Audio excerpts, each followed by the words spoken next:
ఇతనికి జోకులంటే చాలా ఇష్టం. చాలా ఫనీగా ఉంటాడు. జియా, ఇప్పుడు మనం జోకులు వేసుకునే మూడ్లో ఉన్నామనిపిస్తుందా నీకు?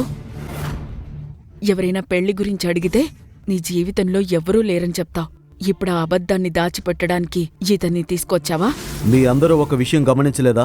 ఈ ఇద్దరు ఇక్కడికి వచ్చినప్పటినుంచి వాళ్ల కళ్ళల్లో ఎలాంటి ఎమోషన్స్ కనిపించడం లేదు. అంటే వాళ్ళిద్దరికీ ఒకరిపై ఒకరికి ఎలాంటి ఫీలింగ్స్ లేవు. ఏమంటారు మీరు? ఎవరికైనా అలా అనిపించిందా? లేదు, అలాంటిదేమీ కనిపించలేదు. ఇది ప్రేమ కాదు, స్పష్టంగా డ్రామా. మన ఊర్లో జరిగే రామలీలలో వానరుడు కూడా ఒక నకిలీ బాయ్ ఫ్రెండ్ కంటే బాగా నటిస్తాడు.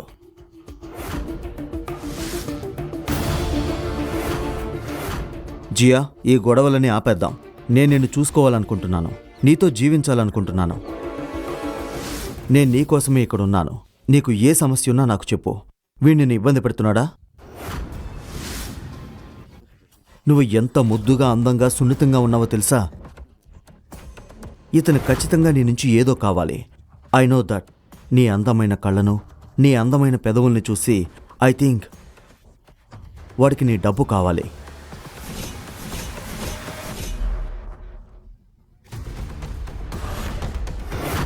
జియా, నువ్వేం చేశావు? సారీ జై. కనీసం ఈ స్ప్రే అయినా నీ ఆలోచనల కంపును పోగొడుతుంది. నువ్వు చెప్పే ఈ నోలో నాకేమో ఎస్ అని వినిపిస్తుంది. ఈ ప్రపంచంలో రిజెక్ట్ అయిన వాళ్ళు, కన్ఫ్యూజ్ అయిన వాళ్ళు, బలహీనంగా ఉన్న వాళ్ళు అందరూ ఒకే పాత టేప్ మళ్ళీ మళ్ళీ ప్లే చేస్తుంటారు. లేదు అంటే అవును అని. అన్నా, ఇది అమ్మాయి, ఇంటర్నెట్ లింక్ కాదు. ఆమె నో అంటే రిఫ్రెష్ కొట్టడం ఆపు. ఏమన్నావు? నన్ను చేతకాని వాడినన్నావా? నిన్ను నువ్వు మగాడిని అనుకుంటున్నావా? సరే, అయితే ఒక మగాడిలా మాట్లాడుకుందాం. మరొకసారి జియాను తాకడానికి ప్రయత్నిస్తే ఆ చేతులను నీ కాళ్ళ మధ్య ఉంచి బయటకు లాగి నీ స్టైల్ అంతా బాటిలో నింపేస్తాను. ఆమె నీ ఆస్తి కాదు. ఇంకొక్కసారి ఆమెపై చేయి వేయాలని కూడా ఆలోచించుకో. పేదరికంలో, దరిద్రంలో, మురికి వీధుల్లో పెరిగిన ఓ పిచ్చగాడైన తినకి కూడా నన్ను గౌరవించడం తెలుసు. కానీ ఈ జయరాజ్, మేమిద్దరం కలిసి పెరిగాము, కానీ వీడికి నా మీద రెస్పెక్ట్ అట్టుంచితే కనీసం కన్సర్న్ కూడా లేదు. నేను మీకు అబద్ధం చెప్పానంటే నిజానికి నా అసలు పేరు ఇషానవా.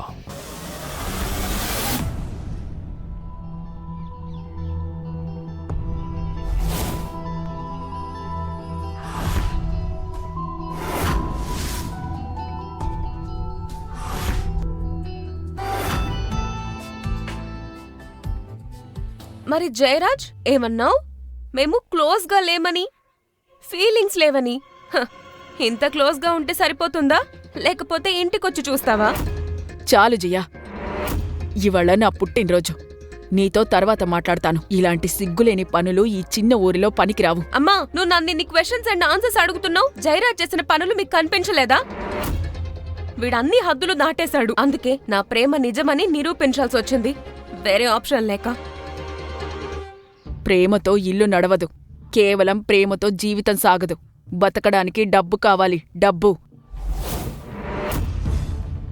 జయరాజ్ దగ్గర 7 లగ్జరీ బంగ్లాలున్నాయి. రాయ్బెరీలో 1200 ఎకరాల భూమి ఉంది. 4 బొగ్గు ఫ్యాక్టరీలున్నాయి. మర్చిపోవద్దు, ఈ మేడ, ఈ గాలి, ఈ నేల ఇవన్నీ వాళ్ల వల్లే. నా బుద్ధిలేని కూతురు జీవితాంతం కష్టపడుతూ బతకాలి అని నేననుకోవట్లేదు. నిజం చెప్పు, నువ్వెవరు? నేను మీకు అబద్ధం చెప్పానంటే నా అసలు పేరు ఇషాన్ అవస్థి కాదు, ఇషాన్ అస్రానీ. లోస్లా కార్స్ యజమాని, అస్రానీ ఇండస్ట్రీస్ ఓనర్ నేనే.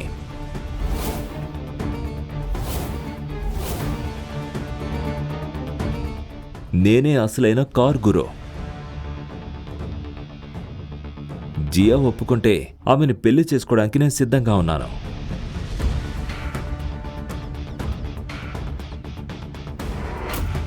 అస్రానీ గ్రూప్ ఆఫ్ ఇండస్ట్రీస్ ఓనర్ని ఇప్పటివరకు ఎవరు చూసింది లేదని తెలిసి నువ్వే అతనని నటిస్తున్నావా? అరే ఆపరా, ఇంకా ఎన్ని అబద్ధాలు చెప్తావు? యాక్చువల్గా వీడికి డ్రైవింగ్ చేయడం కూడా వచ్చుండదు. నీకు కార్ డ్రైవ్ చేయడం వచ్చా? కార్ నడపడం తెలుసు, దాన్ని తయారు చేయడం కూడా తెలుసు. ఓయ్,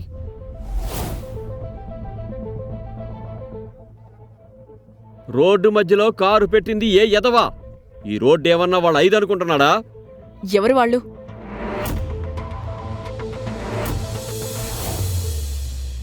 ఇలా అరుస్తున్నారెందుకు? ఏమైంది? ఏమైంది? ఈ కారు ఎవరిదో వాళ్ళు వెంటనే తీయండి, లేదంటే ఇది కారు కాదు, తుక్కు తుక్కు అయిపోతుంది. ఈ కార్ ఎవరిదో తెలుసా? ఇది వరుణ్ అహూజా కార్. అతను మినిస్టర్ కొడుకు. నువ్వు దీనిని పొరపాటున ముట్టుకున్నా మనందరికీ తొక్క సిరుగుది. వెనకెళ్ళు. అలానా? అయితే ఈ కారుని పగలగొట్టి దారిని చేద్దాం. బాబు, అవసరమైతే నీ కాళ్లపై పడతాను. నా ఇంటి ముందు అతని కారుకేమైనా అయితే అతను నన్ను వదిలిపెట్టాడు. నాకు చిన్న కూతురు కూడా ఉంది బాబు. దయచేసి ఏమీ చెయ్యొద్దు ప్లీజ్. పక్కకి జరగంటే పక్కకి జరగవు. ఓ జయరాజ్, నువ్వైనా ఏదైనా చెప్పు. అతన్ని ఆపు. ఏం మాట్లాడుతున్నాడో చూడు. అరే బేవకూఫ్, ఆంటీ ఏం చెప్తుందో అర్థం కావట్లేదా? మా నాన్న ఈ ఊరు సర్పంచ్. ఇప్పుడు ఫోన్ చేసినా మీలాంటి రౌడీలను ఒక్క నిమిషంలో సెట్ చేస్తాడు. ఓహో, కారుని తాకొద్దా? అయితే నిన్నే తాకాలా? నాన్న కూచి. ముందు వీడి సంగతి చూద్దాం, తర్వాత కారు సంగతి చూసుకుందాం. Time please. ఆ కార్ని ఏం చేయాలనుకుంటే అది చేయండి, కానీ నన్ను మాత్రం వదిలేయండి. ఏమిటి? అరే, ఇప్పుడేమైంది మన నాన్న కూచికి? హే, మీ సర్పంచ్ నాన్నని పిలవవా? రా అన్న, కారుని పగలగొడదాం రా. అయ్యయ్యో, అయ్యో, ఏం చేస్తున్నారు మీరు? ఆపండి.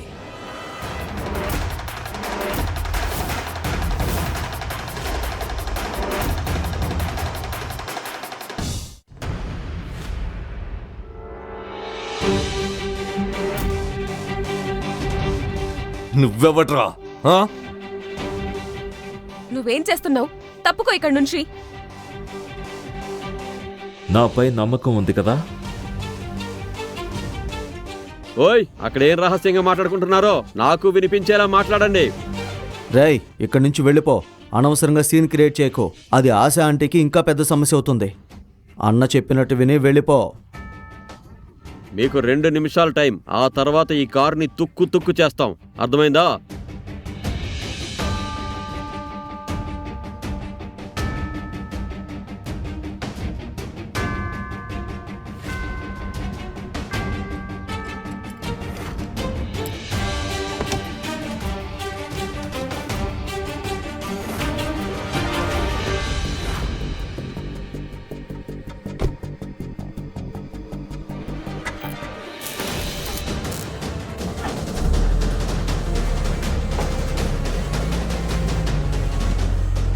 స్టార్ట్ అయిపోయింది.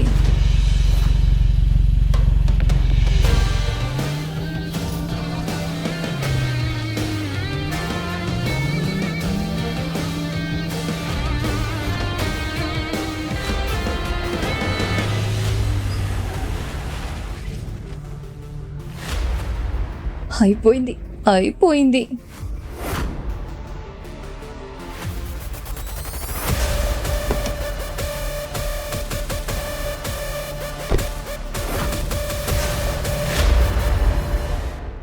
ఓయ్ బాబు, నువ్వెవర్రా? ఎక్కడి నుంచి వచ్చావు? నీ కాళ్ళు నేల మీద ఉన్నాయా లేక గాల్లో నడుస్తున్నాయా? అరే అరే ఆపండి బాస్, మీరంతా తొందరలో ఉన్నారుగా, అందుకే కారు స్టార్ట్ చేసి పక్కకు పెట్టేశా. అయ్యో గురు, నువ్వు మ్యాజిక్ చేసేసా. మాకు నేర్పించు గురు, ఆ కారు ఎలా స్టార్ట్ చేసావు? అవునరా అన్నయ్య, మాకు ఆ టెక్నిక్ చెప్పు. చూడండి, మీకు తొందర ఉంది. నేను మా అత్తగారి బర్త్డేకి వెళ్ళాలి. ఇంకోసారి ఖచ్చితంగా నేర్పిస్తా. ఇక మీదటి ఈ ఊరికి వస్తూనే ఉంటా, ఎందుకంటే నేను ఈ ఊరి అల్లుణ్ణి కదా. సరే అన్నా, మళ్ళీ కలుద్దాం.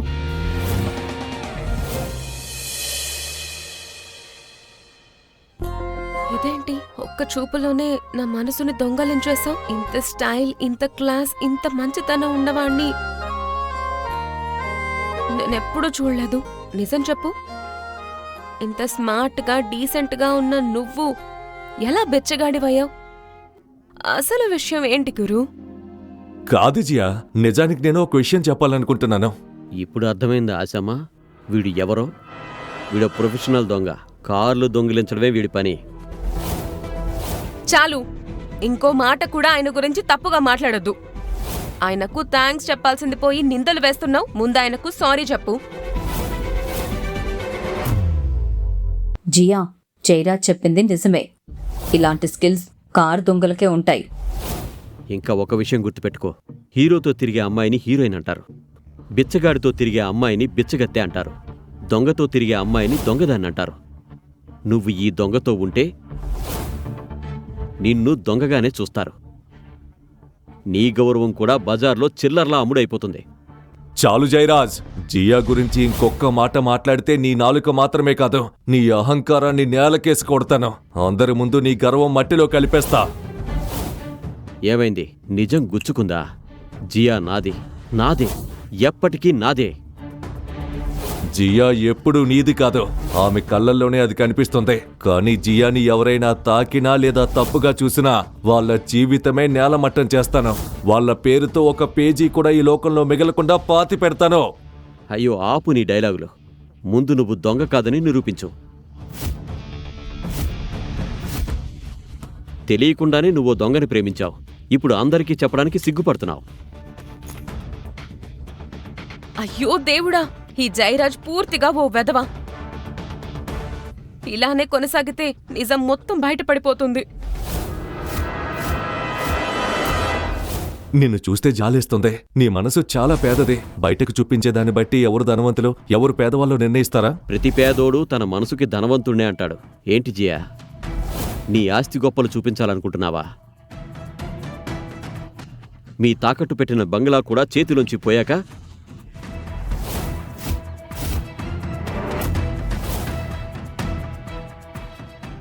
ఆ బంగ్లాను కూడా గుండెల్లో పెట్టుకుని తిరుగుతావా?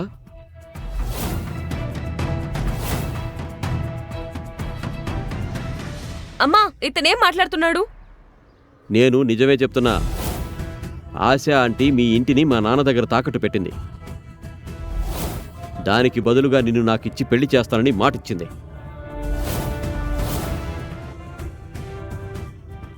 జరిగిందేంటంటే, అవును, నీ చిన్నప్పటి నుంచే మన ఇల్లు తాకట్టులో ఉంది. మీ నాన్న హాస్పిటల్ ఖర్చులకు మన దగ్గర డబ్బులు లేవు. అందుకే జయరాజ్ నాన్నకి నీ పెళ్లి అతనితో చేస్తానని మాటిచ్చాను. మమ్మీ, ఎందుకు ఇలా చేసావు? కనీసం నాకొక్క మాట అయినా చెప్పొచ్చు కదా. ఆంటీ, మీరు టెన్షన్ పడొద్దు. వాళ్ళ నాన్నకి ఇవ్వాల్సిన మొత్తం డబ్బు వడ్డీతో సహా నేనే తిరిగి ఇచ్చేస్తాను. వద్దు బాబు, నాకు నీ దొంగ డబ్బు అవసరం లేదు. చాలు మమ్మీ. ఇషాన్, విను. Thank you. ఇప్పటికే మా కోసం చాలా చేశావు. కానీ ఇది మా ఫ్యామిలీ విషయం. దీని గురించి నువ్వు టెన్షన్ పడద్దు, ఓకేనా? ఇంకా భయపడకు. నీ డబ్బు నేను తిరిగిచ్చేస్తాను. హలో షెర్లీ, నేను ఆర్డర్ చేసిన గిఫ్ట్స్ అన్ని ఎక్కడున్నాయి? ఏ గిఫ్ట్స్ రా? నువ్విచ్చిన ఆటో ఉందిగా, అదే ఎక్కి ఆ సన్న గల్లీదారిలో వెళ్ళిపో. ఇంకో విషయం, ఫ్యాక్టరీలో ఉన్న అన్ని కలర్స్ కార్స్ ఇక్కడికి పంపించాం, ఓకే?